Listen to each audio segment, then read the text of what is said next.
My name is Jerm. This is Jerm Warfare, the battle of ideas.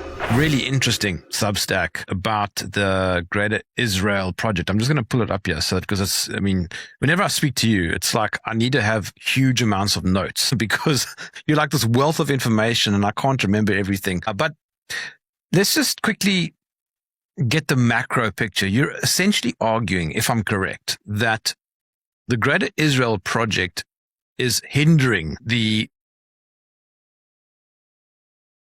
I think that is undeniable. It's causing it to slow down. Is that correct? Israel idea, and I think that it's always been based upon a concept of creating a more divided Eurasian landmass. It goes back well over a century, as far as the British Empire looking upon this very strategic geographical zone on the world map and seeing that this is where the civilizations of the world tend to intersect.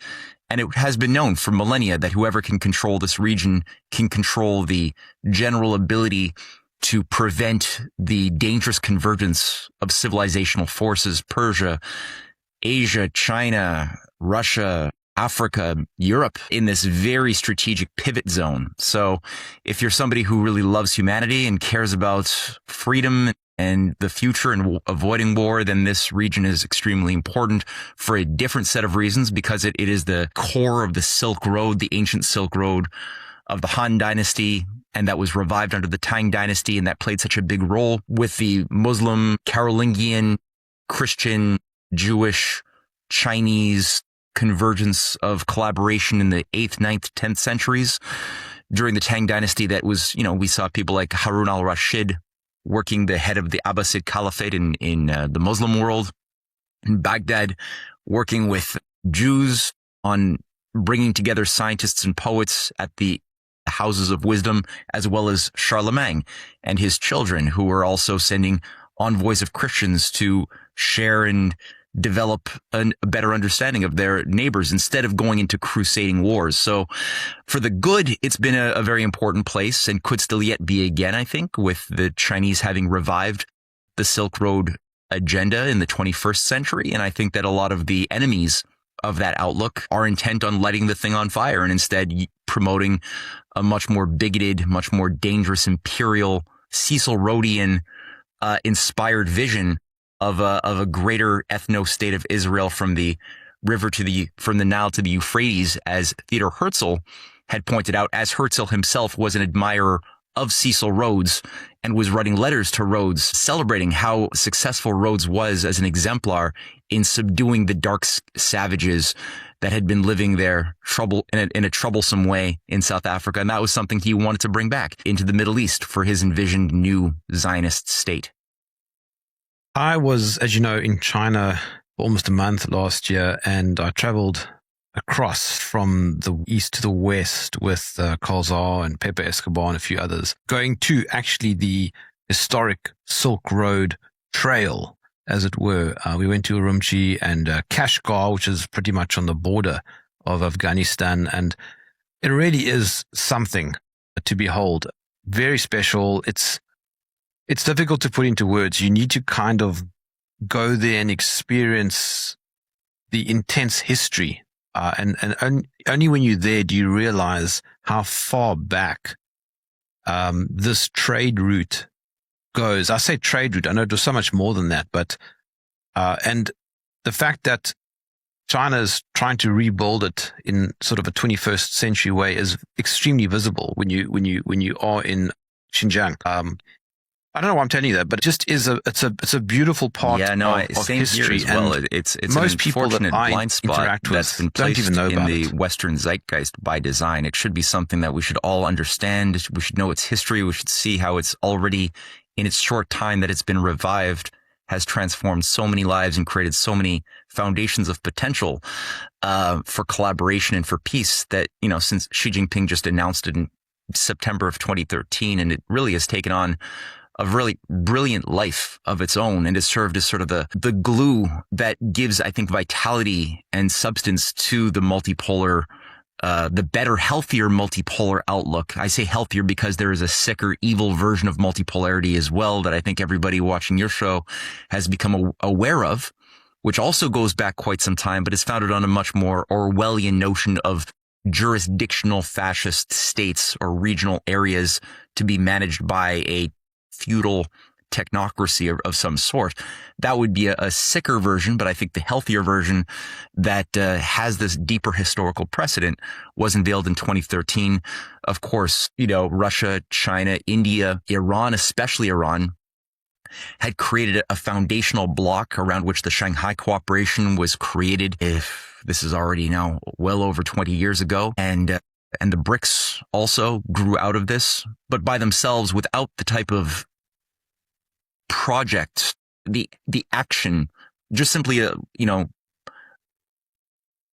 treaties of alliance on paper is not adequate to give it vitality. I think that the Belt and Road Initiative, which entails thousands of small projects, medium-sized projects, mega-scale projects with arteries, high-speed rail, as well as conventional rail, roads, and new development corridors, energy corridors, water projects stretching all the way from the east coast of China on the Pacific, all the way through the Middle East, as well as with branches through Mongolia into Russia, pipelines as well down into Europe, and even southern corridors too, have been presented, have been shaping lives, uplifting people from poverty and squalor, and have been really creating, I think, what Zbigniew Brzezinski had outlined in 1997 in his grand chessboard as the only possible threat to his New World Order fantasy that had just been celebrated in 1992 with the collapse of the Soviet Union. He said only a unlikely but possible convergence of Russia,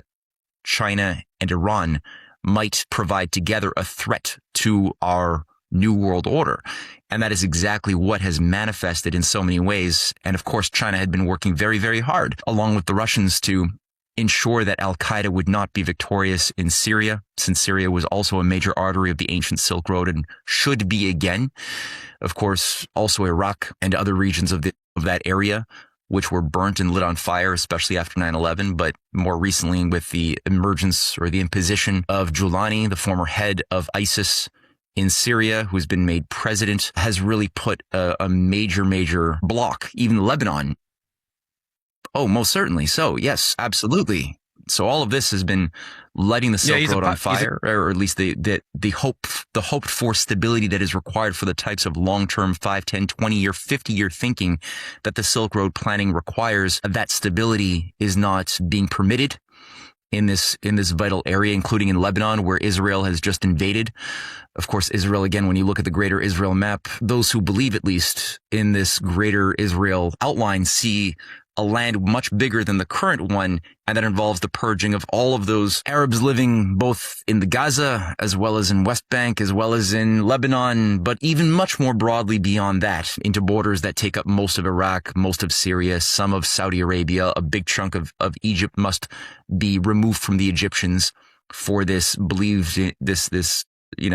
desired covenant with God thousands of years back to be fulfilled, and some believe that now is that time, and China's Belt and Road would not benefit thereby if this does proceed forward. All right, Matt. I'm speaking about an area about Greater Israel. As Herzl, what are you speaking about? Theodor Herzl, the founder of modern Zionism and himself a kind of radical, misanthropic he didn't even like the Jews. He believed that they should all be forced converted into Catholicism, but he also loved anti-Semitism and even celebrated how useful having the anti-Semitic fervor was throughout Europe, saying what a great boon this is for the cause of Zionism, since it's making life very uncomfortable for the expat Jews living across Europe and Russia, and how wonderful it is that they now finally are getting in their heads that they're not welcome and want to leave. So he'd written that it is believed that this promised land must extend from the Nile to the Euphrates as a zone of influence. You had many Kabbalistic figures, not the least important of which being a rabbi by the name of Abraham Isaac Kook, Kook, who was the British selection for the chief Ashkenaz rabbi of British Mandate Palestine, where the British were able to gain control of that region with the French during World War II. The Sykes-Picot Agreement showcased to the world what this agreement was to carve up that region with the plan of turning British Mandate Palestine into an eventual ethno-nationalist state, as outlined by Lord Balfour, as well as Lord Milner, Leo Amory, Lloyd George, who all had a hand in playing, along with Walter Rothschild, who all had a hand in drafting the Balfour Accords. And Rabbi Abraham Isaac Cook, who was very influential. He died in 1935. He was installed by the British in 1919, was a radical follower or believer and promoter of Greater Israel. And he even said, got a little quote here that I'll just even read just to get a sense of his importance and what he was thinking. But he said that as a Kabbalist, the truth concerning the land is revealed in Kabbalah. Jewish mysticism, Kabbalah, militates for life in the land of Israel. Rationalistic approaches to Judaism place no special value on the land of Israel. That is, anybody who is not a believer in his particular brand of Zionism.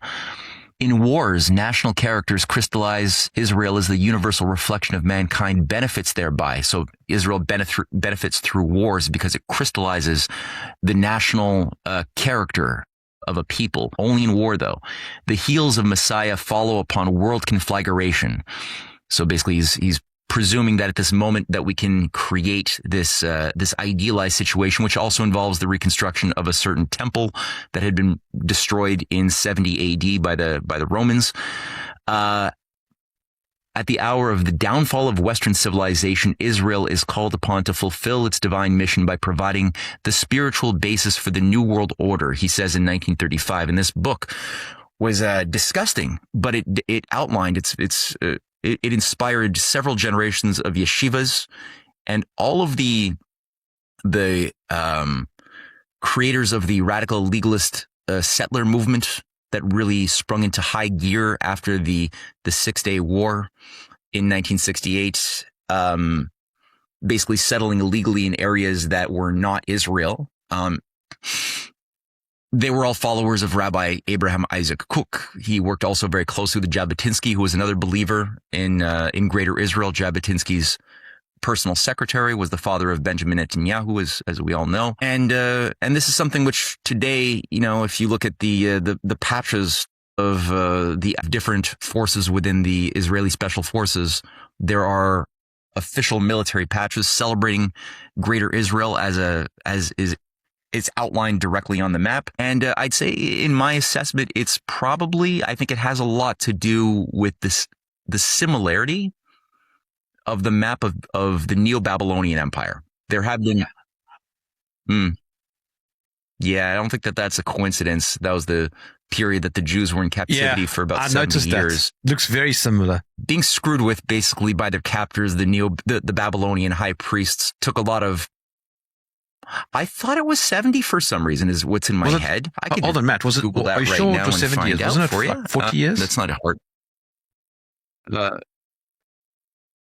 I can't remember, but I mean, it's just, I don't think it's all that important. It says here, but someone is going to say 48 years. You were correct. His history. So I guess I was calculating for some inflation there. I was inflating upwards for, I'm in Canada. Well, I wasn't correct, but I was closer. Our dollar in time isn't worth as much. So, yeah, I think that when you inflation. look at those, the idea of reconstituting Babylon, specifically with the intention of trying to fulfill prophecy, there have been, unfortunately, social engineers, religious engineers at the highest echelons of the high priesthoods that have been latched on like a parasite to humanity, trying to convince us at various times to commit mass collective suicide as chess pieces on this great game board, whether it was the Crusades 1,000 years ago that was configured in order to break and destroy any possible emergence. So everything is different now because we had a little breakage. I'm trying to think now, what was your last line before you broke off? That notion of the idea of reconstituting ancient Babylon in order to fulfill certain books that have been considered canonical, especially I'm thinking about the book of Revelation. So the idea that Babylon must somehow be reconstituted in order to inaugurate or invoke, even if we want to use this more sorcery oriented language, which is how I see a lot of these religious engineers who have been playing mankind like a fiddle for so long, is they use prophecy, whether it's of a Christian, a Jewish, a Muslim, a Zoroastrian, an Egyptian, a Coptic, there's different types of spin and different types of eschatologies that have been used by high priesthoods over the years, but the effect is always the same thing: to create cryptic, ambiguous language, often uttered by some oracle, a Sibyllian prophetess, a high priestess, an oracle, that is then highly interpretive. So it is something that could be the allegorical language, which describes the end times, often with a millennialist bent to it, that could be applied to almost any context of a crisis moment, whereby people get more crazy, they get more despair-ridden, they get more fearful, and thus more inclined to join end times cults. And it thus abolishes our free will, our ability to discern right from wrong, to see that something bad is happening.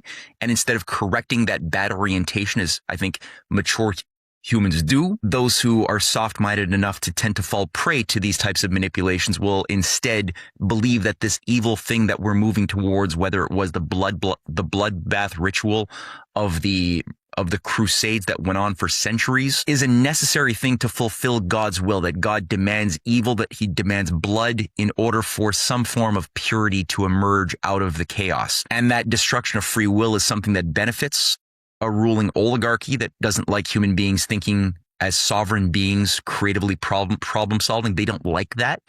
So I think that the idea of reconstituting this idea of Babylon itself in some way, where, of course, the idea of mystery Babylon has been a curiosity of the last 2,000 years. How do we interpret is the debate of every century of theologians. How do we interpret the language of the Scarlet Woman, of the Whore of Babylon, of what is this mystery Babylon? Where is it? And I think that when I look at those leading British imperial grand strategists around Lord Palmerston, around Lord Shaftesbury, the ironic godfather of modern Zionism, is a British imperial Lord Anthony Ashley Cooper. If I look at what they were doing and who they were working with when they were crafting things like the Palestinian Exploration Fund, along with Sir Charles Warren and the King Edward VII in the 1860s, 1862, they were directly sent down to the region of Palestine, partially in order to excavate Solomon's Temple. That's where modern biblical archaeology comes from. These were people who were very closely aligned with the Darbyites of the Plymouth Brethren that had also emerged around the same period of the 1830s, 1840s, to promote an idea that in order to actualize end times, we needed to bring the Jews of the world, convince them all to just go and live in the desert and then reconquer Zion. Schofield was very much influenced by the teachings of Darby, as was Shaftesbury. And not only did Darby popularize this idea of rapture, interpreting such scriptures or such writings of Paul in Thessalonians as though a rapture of the true believers would happen, who would not have to suffer the 7 years of tribulation. He originated that notion, which Schofield adopted, which was the Moody Bible College was entirely founded upon the Darbyite interpretation, and so were many the entire Pentecostalist movement that was created at the early 1900s was also entirely Darbyite. But what they were doing as well, in tandem with these imperialists around Charles Warren, that gave rise to the Grand Lodge, or what was it called? The Quatuor Coronati Lodge, the Freemasonic Grand Research Lodge that grew out of the Palestinian Exploration Fund. They were also looking for, where do they plot out? Where do they say Jerusalem was, the city around the seven hills? Because certain conditions had to be met geographically in order for the wording found within Revelations to be fulfilled. And the actual evidence that pointed to the existence of the ancient Jerusalem being in a certain location near two hills was not satisfactory to those who wanted to manipulate the data and act upon this prophecy. And so Charles Warren, as well as members of the New Templar German order that was founded in 1861, the same year that the Palestinian Exploration Fund was set up by the British, and both worked very closely together in Palestine. They ensured that it would be this particular area that did have seven hills around it that became the consensus around which these imperialists said, okay, we're going to make it here, because that was needed in order to fulfill the book of Revelations. And so the idea of Mystery Babylon, I think, was very much tied to that area that the Jews would be convinced to live in, that would grow in scope and scale to mimic the same size of the ancient Babylon of Yep. Matt, sorry, this is a segue and probably has nothing to do with this conversation, but I heard somewhere that in the 90s, a young German, or shall we say Austrian, by the name of Adolf Hitler, he knew about this also. Do you know anything about that? Yes. So Hitler, I'm actually producing a documentary with Cynthia right now, and indeed this will go through some of that story. Hitler went to school, primary school in Germany, in Austria. It's a mistake that we all make. Right. The tongue there. But he went to a school in a monastery. It doubled as a monastery, and it was run by Cistercian monks, of which one lecturer there was Lanz von Liebenfels, who reconstituted the German New Templar Order as an offshoot of the Theosophists in 1907. The founder and the headmaster of the school was himself a member of the New Templars that had settled. That was the first major German colonization program in 1867. So they moved in fully to Palestine and began to set up colonies with the British that they were always planning with the idea of bringing in the Messiah, of setting up this land in order to be the Babylon that would then usher in and welcome in the Messiah to inaugurate this new age, which I believe Hitler later on, I mean, there were swastikas that are still found today on this very school whose name I'm forgetting, because I will have it in my upcoming book as well. No, it wasn't part of the conversation, I know. No, you're absolutely correct. And the Nazis in the high command of the NRSS were absolutely committed to the idea of building up Jewish ethno-state. And that's why Hitler was so enthusiastic, along with Eichmann. Adolf Eichmann, who was in charge of the Jewish problem of Europe, was so enthusiastic about the Havara Agreement of 1933. As soon as the Germans had, carried out their operation to successfully achieve the enabling acts and to eliminate all of their opposition within Germany, the first thing that they did is they had a meeting with the British Empire and said, hey, let's get the Jews to the Middle East. And the Havara Agreement that was celebrated with German minted coins. Oh, it's fine. So the Havara Agreement coins were celebrated by the British, by the Germans, with coins with swastikas and stars of David on either side. And that ensured that over 70,000 Jews would be extracted from Germany and Europe more broadly and sent in, all expenses paid, into Palestine, as part of what Eichmann even had said he was adamant should be the future of those people, which is why Eichmann was also studying Hebrew so that he could practice Kabbalah, Jewish mysticism, basically practical magic of a certain sort, and said that, he would, if he were born a Jew, be the most ardent Zionist, and he could imagine being nothing else on his last interview in 1961. So yeah, you're absolutely right. The overlap of the occult inner sanctum of New Templars, the Templars themselves, just to say, were an initiatory chivalric order, but actually had a pagan Mithraic inner core that was seated in the early days of the First Crusades, with the idea, as Albert Pike had even said of the Templars, of rebuilding Solomon's Temple for the third time and building up the Kingdom of Jerusalem, which was a Crusader-managed kingdom that lasted for a little over 2 centuries, as the foundation of a new millennial age, which I think the Nazis thought of as the Age of Horus, as a new 1,000-year Reich that would come into being, and that would be inaugurated by a purgative period of blood loss, of violence, and out of those ashes, a new order would emerge. Okay, so it's taken quite a long time for us to get to why Greater Israel is hindering multipolarity. Now, in your article, you mentioned a few strategies. Yes, certainly. Well, number one, there are two aspects there are two things that have to really work for multipolarity in the healthiest sense of the term to be successful. One is the international north-south transportation corridor that was first inaugurated in 2000 by Russia, India, and Iran. And that involves something like 13 other countries that would benefit immensely by these rail corridors, ports, and other things that would move from the far north of Russia down into India, with ports in the south of Iran. That took on major life after 2018, 2019, and has since been destabilized quite a bit in a variety of ways, not just through Syria, but also through manipulations in the corridor the energy and rail corridors in Armenia and Azerbaijan that has recently been an important little area was taken over by the US, and which has really put into jeopardy a big important artery of that. Iran's stability is very important. Of course, Iran provides a stabilizing influence both in beating back the US-sponsored Al-Qaeda and Islamist Salafist organizations that had been induced to spread since 9/11 especially. Actually really going back to the days of Zbigniew Brzezinski first launching Operation Cyclone in 1979. Al-Qaeda grew out of that U.S.-funded, especially through U.S. proxies in Saudi Arabia and then Pakistan 45 years ago, radicalizing madrasas that weaponized Islam in order to break the Soviet Union and suck them into their own Vietnam War. But the current incarnation of modern Salafism grew out in many ways of that movement and continued to enjoy the support, whether it was in Libya, Mali, Egypt. You know, the Muslim Brotherhood played a very big role in also growing these operations sponsored by the U.S.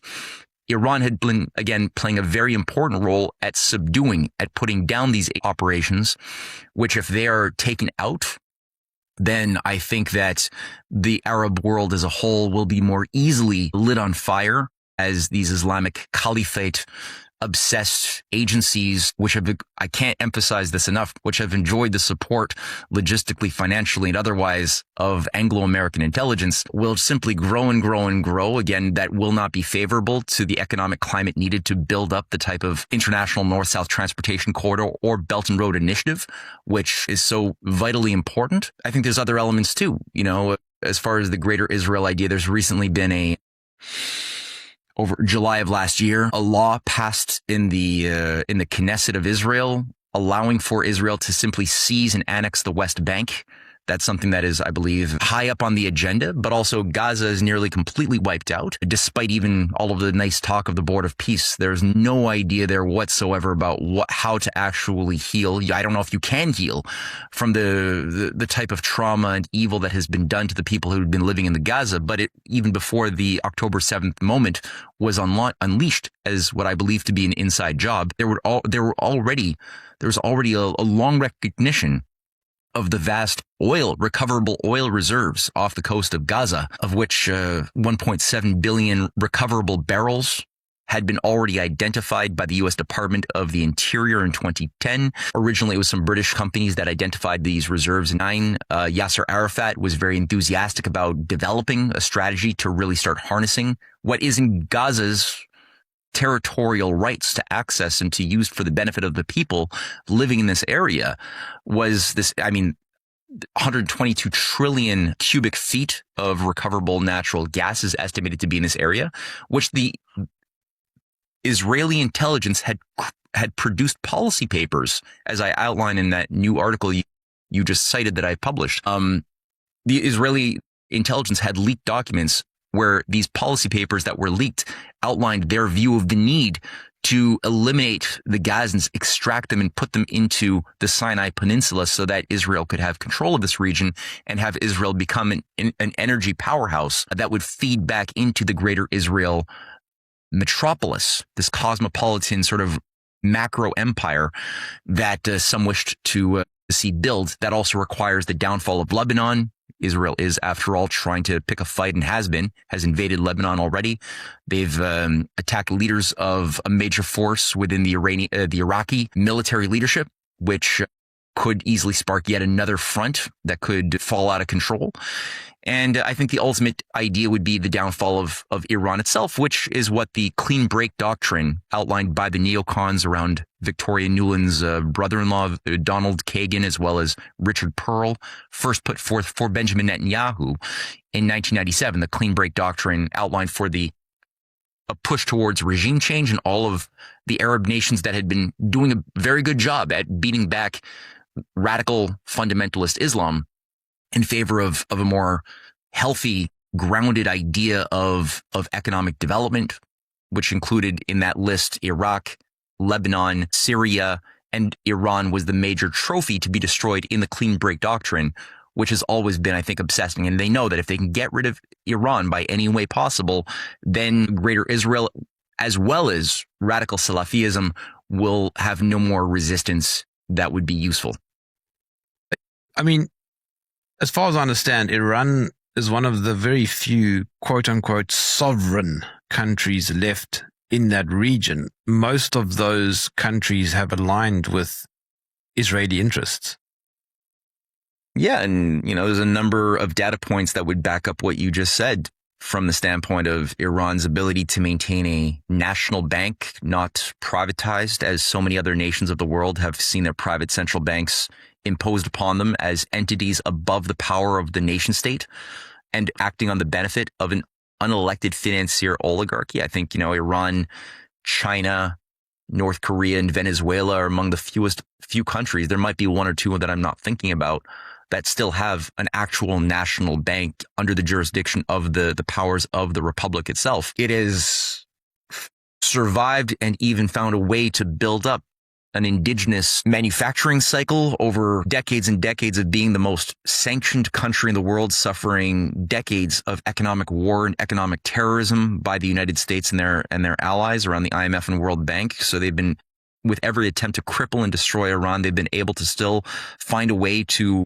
build up their own native industrial base, their energy systems, as well as they're becoming a pioneer in nuclear science, including medical isotope science and nuclear science more generally. And they've done it with their strategic allies. So they've done so much to demonstrate what a thorn that they are for those fanatical utopians who wish to create some sort of a weird global centralized control grid founded upon depopulation and divide to conquer strategies that there's much more to say about what they've done for the benefit of their people and to demonstrate the power of the sovereign nation state when it actually does act in accordance with natural law. There's so many things that they've done that really demonstrate in my mind that in opposition to those who would accuse Iran of being an enemy agency that's been secretively trying to build an atomic bomb, I've seen no evidence of the sort. I've seen no evidence that they represent the city of London in the Middle East, as some alternative media commentators I've heard have stated without proof. I've seen no evidence that anything but what British intelligence through MI6, Nicholas Longham, who is in charge of the Iran desk for MI6, bragged that he had successfully introduced the narrative that Iran has a nuclear weapons program that had first been initiated by Benjamin Netanyahu in the 1990s. They're always 3 months away and always have been for the last 40 years. He bragged openly and was caught. And then it was Israeli intelligence that somehow found the information in 2018, 12 days before the sunset clause of the nuclear deal with America was supposed to pass, that Netanyahu gave a P.T. Barnum press conference showcasing how his intrepid Mossad found in an abandoned warehouse in Tehran thousands, half a ton of documents proving this secret nuclear weapons program. And none of it was ever true. You actually look at, for any people who actually read those documents that he said proved it conclusively, they noted that there was nothing of the sort. These documents merely dealt with a period from 1997 to 2003 before the Iranian fatwa was passed banning any type of weapon of mass destruction, and didn't even prove that even then there was anything of the sort. So do it. But I mean, so what? Technically, so what if Iran does have nuclear weapons? Israel clearly has nuclear weapons. It won't say how many though, because of what they call the Samson. What's that self-defense? Samson doctrine. Yeah. And the US has got loads of nuclear warheads, but Iran isn't allowed any. The hypocrisy is astounding. And on top of that, not only does Israel have a program, like you said, to actually use it in any type of moment where they should feel mortally threatened, to not only obliterate everybody around them, including their allies, but themselves as well, following in the footsteps of of Samson, and that certain Kabbalists believe is part of this ritual. And I would say when you look at those most radical black sorcerers, the black magicians in the esoteric section of the Zionist elite, they themselves don't live in Israel. The Rothschilds never lived in Israel. They don't live in the area that you intend to light on fire. They are more than happy, though, to create a mass sacrifice, which they believe as a blood sacrifice would be needed to usher in the Messiah. In some case, some believe for the first time, some believe for the second time. Whether you're a Darbyite or whether you're a Netanyahu lover, The point being, though, is they all believe in the same, something that will result in the same effect. So we are in, the U.S. has actually dropped bombs on defeated Japan, and have a strategic doctrine in place that they've had for many years for limited nuclear war that they believe this has been generated by Rand Corporation in the 1950s and has been adopted by U.S. foreign grand strategies since Zbigniew Brzezinski to actually allow for limited nuclear war that might dispose of certain American allies that are disposable, but ultimately that would result in outcomes that would have adequate collateral damage. You know, if 90% of the population of the world dies, so be it. At least that 10% would be us and not our peer competitors that must be destroyed even more than we destroy ourselves. And we're in that level of psychopathy. So you're right to say that Iran shouldn't have them is also a bit of a trapping, on top of the fact that they don't, or there's no evidence that they do, and that every evidence that has been put forth has been founded on fraud and lies. But even if they did, as you pointed out, it still wouldn't be a bad deal because everybody else, so many other people. I'm not saying, but hold on, I'm not saying that everybody should have them. I mean, that's not what I'm saying. But that they do. I'm pointing out the double standard. Mm-hmm. You're right. No, I agree. We know what America's position on the greater Israel is. I mean, America wants to make Israel greater again. What is China's position on greater Israel? China and I'll throw in Russia too. So I'll throw in both of those countries because they both have 25-year strategic comprehensive partnership pacts with Iran. First up, there has been efforts made by the Russians to try to broker a dialogue amongst factions within the rabbinical community of Judaism to discuss building Solomon's temple, which is part of this greater Israel idea. You have to see that as part of the broader formula.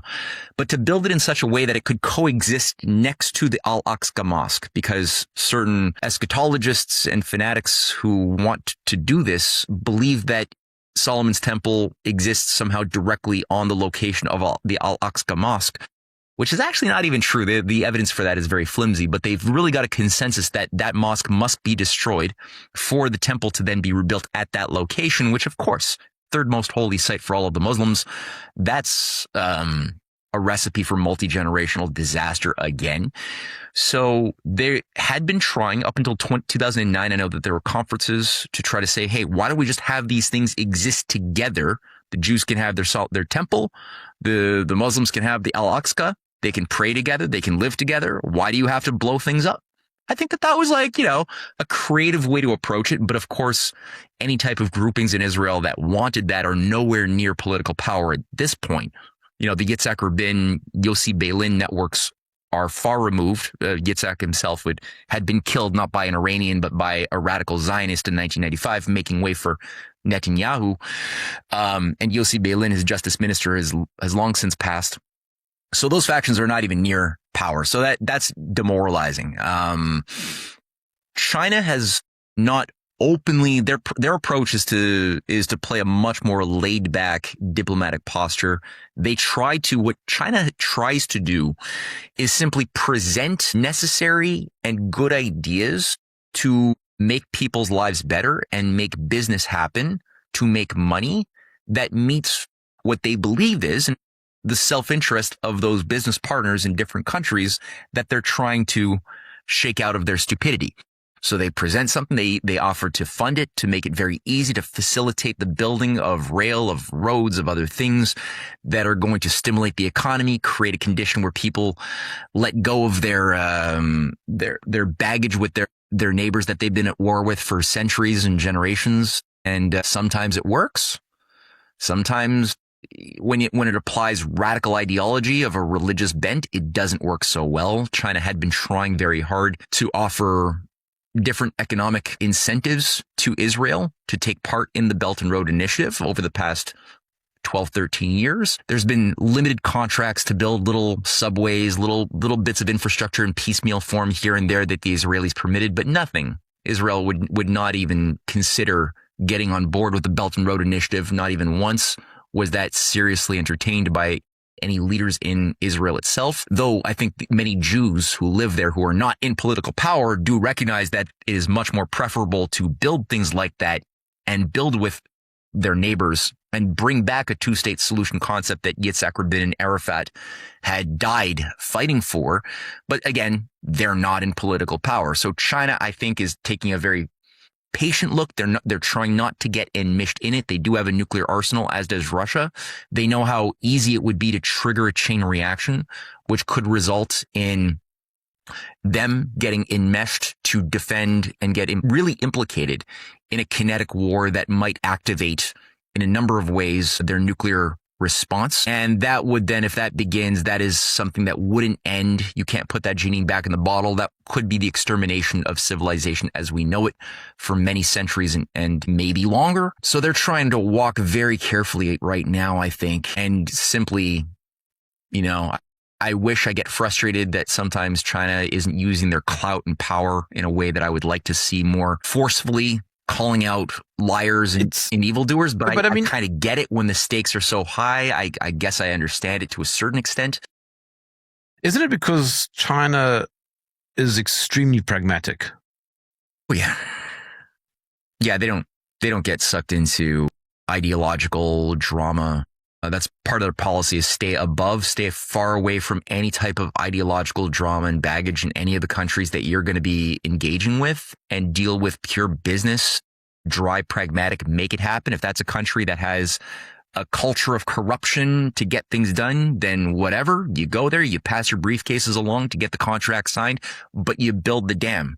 You build the bridge. You get the contract signed to get things done, whatever the case may be. And again, with fanatical, radical, religious ideology that doesn't care about see, this is the thing. So China's approach works to the degree that you're dealing with people who have some connection to some objective self-interest. When you're dealing with end times eschatologists, they don't think mass death of themselves and their own people is necessarily all that bad. It's not about money. It's not about making things better, because they believe that God wants to make things worse. That's actually part of why we should believe in God, because God wants to make things really worse. And so they might even see the types of ideas that China offers as obstructive to God's will, because it makes things better. It brings you further away from the objective of getting that world conflagration that Abraham Isaac Kook had called for to usher in the New World Order. Okay. How much of the greater Israel has been achieved thus far? A fraction of what is desired. Again, but I with the current accelerated crisis that is being inflamed, I could see it moving much quicker. Well, everyone can. Let me stop you there, because Vanessa Beeley makes the argument that it's a lot further along than we think. The geographical borders are less important than the actual, not geographical, the metaphysical borders are further. If you look at what's happened to Syria, for example, IDF have got free range. Yeah, that's a good point. No, she's right. And it's a little jarring. You're correct that the IDF have free range. They can move within Syria at their will. They can even insert themselves. I said free range. I mean free reign. Yeah. Okay. I was going with your language, but yeah. But in a certain sense, true. They do have, they can literally move. They do have a certain free range within Syria as well. They can move rather freely. They've got access to entry points into Lebanon from Syria. Additionally, yeah, the integration of Israeli technology, Israeli industrial power, surveillance power with the UAE is in the pockets of Israel, for example. UAE is very high. Israel's control over water desalination infrastructure across the entire Middle East, which is so vital for the lives of millions and millions of people across the Middle East, is largely monopolized, except for Iran. But most of it is monopolized by Israeli tech companies that also operate through the UAE. Again, Israeli intelligence is heavily embedded, heavily enmeshed within many of these Gulf states that have been brought into the Abraham Accords. So, I hate to say it, but I do think that Vanessa is correct in that sense, that they are more advanced than many, including myself, would like to admit. And is it true that Israel itself hasn't officially declared its own borders for this reason? They want to keep their options very, very fluid and flexible. As I pointed out, they just passed an edict giving themselves the right to annex the West Bank whenever they should see fit, as well as portions of Lebanon and Jordan, I should say. Yeah, they have gone out of their way to not put any constraints on themselves. At the same measure, what I would also say is that when I look at things like the Board of Peace and those who have been promoting it, which include, those members on the executive board like Sir Tony Blair. The man is a member of the order. He's a Knight of the Order of the Garter, the most elite, high-end, top chivalric order of the British Empire, created in 1348 as part of an inauguration of what became the 100 Years' War, of permanent bloodbath war between Christians in Europe, as well as the Black Plague, which was also invoked that very same year in the initiation of the breakdown of the banking system of the entire European community. That was 1348, all that. So that Order of the Garter that Tony Blair is an initiative that was, in my mind, a reemergence of the Knights of Solomon's Temple, the Knights Templar, that went underground and reemerged a few decades after they were forced to go underground in the form. One of their iterations was the Order of the Garter, which has been obsessed with rebuilding Solomon's Temple, as Albert Pike had put forth in his Morals and Dogma, and many other scholars had also acknowledged that was true as part of a initiation in their mind of a new world order founded upon a reemergence, a revival of the ancient high priesthood that would then normalize things like human sacrifice as part of a new sacrament, a holy sacrament of a merging of the profane and the sacred that is part of this millennialist gambit. So the fact that you have many people like Pete Hegseth, also a radical Templar revivalist who's even got the Templar Kingdom of Jerusalem cross tattooed on his chest firmly and has given speeches in Israel in 2017, calling for the rebuilding of the Solomon's Temple as the purpose of his life's mission. I don't think that they're necessarily thinking of it from the standpoint of how it will benefit the Jews. I think they're thinking about it from the standpoint more of the Templars, who are more than happy to ritualistically murder everybody and anything in order to, including the Jews, who did get completely brutalized throughout the Crusades, in order to bring about their idea of this new age of what I think Crowley being Baphomet. That's how he called himself in the Argentum Astrum Lodge and the Ordo Templi Orientis. He created a Templar order for himself and named himself Baphomet, the androgynous demon god worshipped by the Templars, says Eliphas Levi. And, these people do think of a restoration and expansion. They don't think that the Kingdom of Jerusalem should have ever ended in 1291 at the Battle of Acre versus Saladin. They don't think that should have happened. That was a mistake that they've been trying to correct now for a long time. And I think that they ultimately want, this Gaza Board of Peace to turn into something that would be post-Jewish, post-Muslim in that area and actually be the seat around which their idea of an antichrist would emerge. I think that they actually want that in my research. That's where it's leading my mind. And I think that the Temple of the Holy Sepulchre, which is the reputed region or geographical area where Jesus was killed on the cross, has been at the heart of both the Crusades, the idea of getting revenge for the Arabs who had damaged the Holy Sepulchre before the Crusades. That was part of what initiated the Crusades, was getting revenge and building that back up again. And it's still there today with a certain military order, 1,000 strong, that exists even now, controlling many of the educational resources of kids living all across the Middle East, especially in the Gaza, whose manuals, whose training books, whose school books are run, whose teachers are trained by the Order of the Holy Sepulchre, which is still there, which uses as its flag, its banner, the flag of the Kingdom of Jerusalem. So again, I think that that's also in play, and not a lot of people know how to think about that, but I'm pretty sure that's what it is. There's a crystal ball in front of you, Matt. Where do you see this going? I don't typically like to do those sorts of things because obviously I can give scenario. I like the future is so underdefined. Okay, give me scenarios then. Well, it's difficult to put the genie back in the bottle after what's happened with the U.S.-Israeli strikes on Iran. I would say overall, the worst case scenario would be that fools remain fools and not see how they're being played and run headlong into something that would provoke a thermonuclear exchange that would escalate quite fast and would put all of humanity through the biggest shock therapy, those who survived, than we've ever imagined. And that would make us very pliable and accepting of whatever was put onto us to restore order and allow for our kids to be fed once again after a period of prolonged suffering and chaos, out of which that dream of the age of Horus would emerge. Palantir being also something that emerged out of the total information awareness program that had the all-seeing eye of Horus as its model, its emblem. In 3, when the neocons around Richard Pearl and John Poindexter created the total information awareness as a mass surveillance dragnet, and that didn't work. But basically, its entire MO and functions were given over to a cardboard cutout by the name of Peter Thiel, and who created his Palantir, as sort of the orb through which you can see everything and have the power of omniscience as God in Lord of the Rings.